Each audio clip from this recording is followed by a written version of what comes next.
Principal Rupa Reddy హత్య కేసులో shocking twist. హత్య చేసింది బయట వాళ్ళు కాదు, ఆమె స్కూల్లో చదువుతున్న 10th క్లాస్ విద్యార్థులేనట.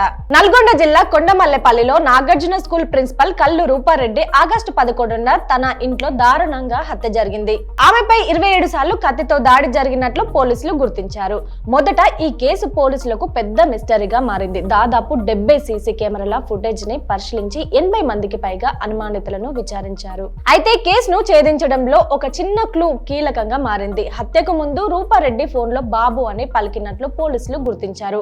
ఆమె సాధారణంగా తన విద్యార్థులను బాబు అని పిలిచేవారని తెలుసుకున్న పోలీసులు దర్యాప్తును విద్యార్థుల వైపు మళ్లించారు. ఇక్కడ ట్విస్ట్ ఏంటంటే చివరకు అదే స్కూల్ కు చెందిన 2 10th క్లాస్ విద్యార్థులను పోలీసులు అదుపులోకి తీసుకున్నారు. పోలీసుల ప్రకారం డబ్బు దొంగిలించేందుకు ముందుగానే ఫోన్ చేసి ఇంట్లోకి వెళ్లిన వారు రూపారెడ్డి తమను గుర్తించడంతో ఆమెపై దాడి చేసినట్లు ఆరోపణలు ఉన్నాయి. వారి వద్ద నుంచి నగదు, ఐఫోన్ సహా కీలక ఆధారాలను పోలీసులు స్వాధీనం చేసుకున్నట్లు సమాచారం. అయితే అసలు ప్రశ్న ఒకటే, పాఠాలు చెప్పిన ప్రిన్సిపల్ నే విద్యార్థులు ఎందుకు టార్గెట్ చేశారు? ఈ కేసులో పోలీసుల దర్యాప్తులో బయటపడిన మరిన్ని సంచలన విషయాలు నెక్స్ట్ పార్ట్ లో చూద్దాం.